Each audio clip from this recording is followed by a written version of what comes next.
तर नमस्कार शेतकरी मित्रांनो. आजच्या या व्हिडिओमध्ये तुम्हाला सांगणार आहे जेवढे काही आपल्या फार्मवरती आपण पिल्लं पूर्णतः बंदिस्तमध्ये सांभाळले होते लहानपणापासून, तर ते पिल्लं आज रोजी आपण पूर्णतः फिरस्तीमध्ये सोडलेत. फिरस्तीमध्ये का सोडले, काय कारणामुळे सोडले, त्याच्याचबरोबर माझ्याजवळ लहान मोठ्या पिल्लांची किती क्वांटिटी आहे, किती पिल्लं आहेत माझ्याजवळ लहान मोठे, ते तुम्हाला आज आपण या व्हिडिओमध्ये सांगणार आहे. त्याच्याचबरोबर पूर्णतः एक माझ्याकडून काय चूक झाली आहे, म्हणजे पूर्णतः मी चुकलो आहे ह्या क्षेत्रामध्ये.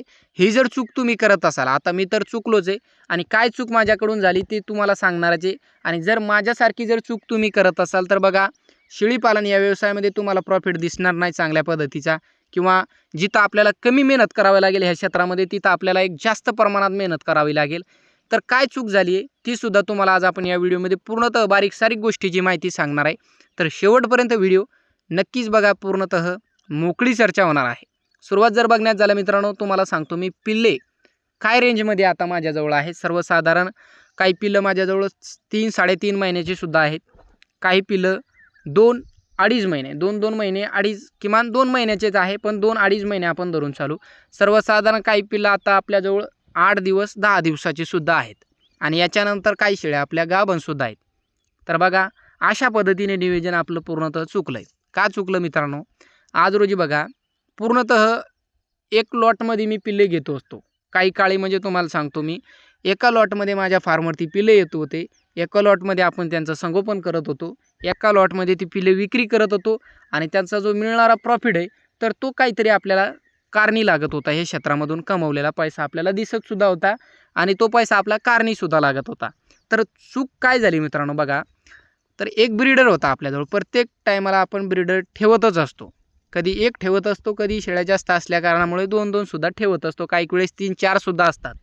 तर बघा मित्रांनो, ब्रीडर आपण काही कारणास्तव विक्री केला, म्हणजे आपला जो मेन ब्रीडर आहे तो आपण पैशाची आपल्याला गरज पडली त्या कारणामुळे तो आपण विक्री केला. आणि तो विक्री केल्याच्या नंतर सर्वसाधारण ज्या टायमाला आपण तो विक्री केला त्या टायमाला जेवढे काय आपल्या अर्धे निर्धे शेळ्या असेल ते त्या बोकडाने क्रॉस झाल्या होत्या.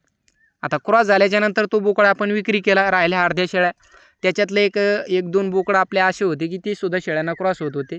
तर मग त्यांनी सुद्धा काही शेळ्या आपल्या गाभ राहिल्या, आणि राहिलं मग ते बोकडं सुद्धा आपण विक्री करून टाकले. म्हणजे एक बोकड त्याच्यामध्ये शेळ्यांना क्रॉस होत होता, मग तो बोकडा आपण विक्री केला. तर त्याच्यामध्ये ते दोन्ही बोकडं आपण विक्री केले मित्रांनो. म्हणजे अशा पद्धतीने आपण 3 बोकडं विक्री केले. तर तिन्ही बोकडं आपण काही कारणास्तव विक्री केले, आणि 2 बोकडाचं आपण अशा पद्धतीने नियोजन केला होता की बाबा हे पिल्ले लहान आहेत आणि हे शेळ्यांना क्रॉस होत आहेत, मग चांगला रिझल्ट आपल्याला बघायला मिळणार नाही पिल्लांवरती, किंवा आपले पिल्लं चांगले सदृढ येणार नाही किंवा काय. तर ह्या आशेने आपण ते पिल्ले विक्री केले, मोठा ब्रीडर आणायचा एक ठरवला, म्हणजे गावरानाच पण मोठा ब्रीडर आपण त्या पैशामध्ये आणणार होतो. तर मित्रांनो, तो पैसासुद्धा आपला काहीतरी कारणीच लागला, म्हणजे तो खर्च झाला काही कारणास्तव. तर तिथे सुद्धा आपण एक जो बोकड घ्यायचा होता आपल्याला, तो आज घेऊ उद्या घेऊ, तर त्याला झाला मित्रांनो 1.5 महिना आपल्या शेळ्यामध्ये बोकडच नव्हता. मग शेळ्या आपल्या पूर्णतः काही क्रॉस, काही गाभण राहिल्या, काही हिटवरती येत होत्या, पण आपण कोणाचं बोकड आपण मागत नाही, किंवा कोणाच्या शेळ्यामध्ये शेळ्यासुद्धा घालत नाही. तर अशा पद्धतीचं आपलं एक पूर्णतः नियोजनच हुकला. तर आता नियोजन हुकल्याच्या नंतर मग प्रॉफिट जे आहे किंवा काय, तर माझी मेहनत जे या क्षेत्रामध्ये मी करतोय, तर याच्यामध्ये सुद्धा मला आता कंटाळा येतो शेळीपालन करत असताना. आज रोजी पिल्ले काही माझ्याजवळ लहान आहे, शेळ्या गाभण आहे, काही पिल्लं विक्रीला आलेत, काही पिल्लं 2-2, अडीच महिन्याचे आहेत. तर इथे कुठंतरी संगोपन आपला चुकला आहे, आणि ही चूक तुम्ही करू नका. याला तर सुधारणा आपण करणारच आहे, आणि सुधारणा करण्यासाठी मित्रांनो, जे काही शेळ्या माझ्याजवळ असेल तर पूर्णतः शेळ्या हिटवरती येत असेल, किंवा काही शेळ्यांची डिलिव्हरी झाली असेल, तर ते पूर्णतः शेळ्या मला एक खट्टे क्रॉस करावा लागेल. त्या टायमाला मग आपल्याजवळ पूर्णतः एका लॉटमध्ये पिल्ले येऊ शकतात. आणि एवढं जर आपण शेळ्या आता पूर्णतः एका लॉटमध्ये किंवा एक वेळेस जर आपल्याला क्रॉस करायच्या म्हटलं तर आपण खूप लॉसमध्ये जाणार याच्यामध्ये, आणि एवढा काळ आपल्या खाली शेळ्या आपल्याला सांभाळायला परवडणार नाही. तर हे आपण थोड्याने आता 1-2 टप्प्यात आपण पिल्लांची डिलिव्हरी घेऊ, त्याच्यानंतर मग 1 टप्प्यात कसं तरी आपण आणण्याचा प्रयत्न करणारच आहे. पण मित्रांनो, आज रोजी जर तुम्ही शेळीपालन करत असाल, तुमच्याजवळ 5 शेळ्या असेल, तर 5 शेळ्या, सोपं तुम्हाला उदाहरण सांगतो, 5 शेळ्या जर तुमच्याजवळ असेल, तुमच्या फार्मवरती तुम्ही एकदा त्या शेळ्या क्रॉस केल्या असेल, म्हणजे 8-10 दिवसामध्ये म्हणा, किंवा 15 दिवसामध्ये जर तुमच्या शेळ्या पूर्णतः त्या 5 शेळ्या जर क्रॉस झाल्या असेल, तर बघा त्याच्यामध्ये पूर्णतः डिलिव्हरीच्या टायमाला सुद्धा 15 दिवसामध्ये तुमच्याजवळ त्या 5 शेळ्यांची पिल्ले तुमच्या फार्मवरती तुम्हाला मिळत असतात.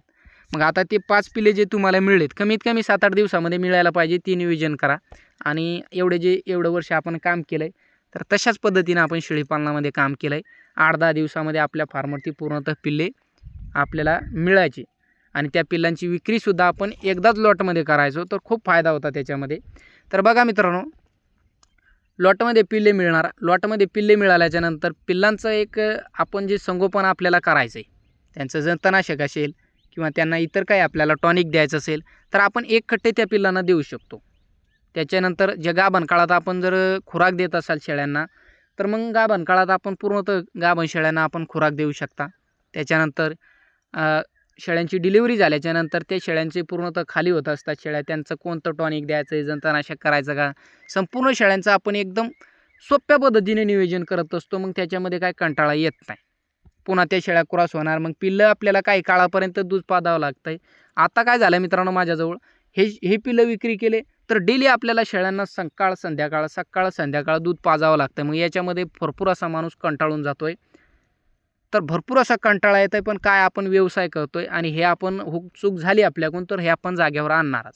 म्हणजे आज रोजी जर तुमच्या शेळ्यांची डिलिव्हरी मागं पुढं होत असेल, तर बघा सकाळ संध्याकाळ किंवा आज रोजी काही शेळ्यांची डिलिव्हरी आज झाली, काहीची 3 महिन्यानंतर होती, 2 महिन्यानंतर होती.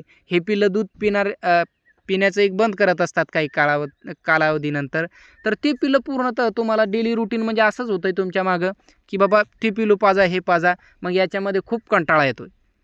तर वेध जो आपण शेळ्याचा घेत असतो, तर तो घ्या मित्रांनो. कमीत कमी एक वेध तुम्ही कधी घ्या, पण शेळी क्रॉस करत असताना आपली एक अशा पद्धतीने क्रॉस करा, एक 8-10 दिवसामध्ये 20 शेळ्या असो 50 असो पूर्णतः क्रॉस झाल्याच पाहिजे. आणि 8-10 दिवसामध्ये पूर्णतः मागं पुढं शेळ्यांची डिलिव्हरी आपली झालीच पाहिजे.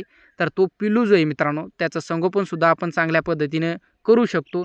त्याला एक खुराक काय द्यायचं किंवा त्याचं एक जंतनाशक करायचं, त्याला कोणतं औषध द्यायचं हे आपण पूर्णतः पिल्लामध्ये एक लॉटमध्ये त्यांना आपण त्यांचं एक औषध पाणी जे काय करायचं असेल खुराक, ते आपण करू शकतो.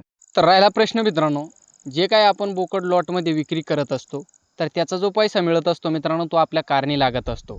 असे 1 आणि 2, 3 पिल्ले जे मिळत असतात आपल्याला, तो पैसा आपल्याला दिसत नाही या क्षेत्रामध्ये.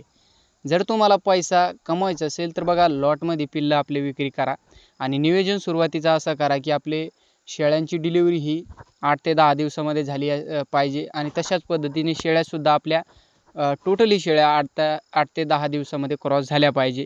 तर मग तुम्हाला काही जास्त अडचण पुढं बघायला मिळत नाही. तर मित्रांनो, राहिला प्रश्न तुम्हाला सांगतो मी, की माझ्याजवळ पिल्ले किती आहे माझ्या फार्मवरती किंवा जे चरण्यासाठी सोडलेत ते.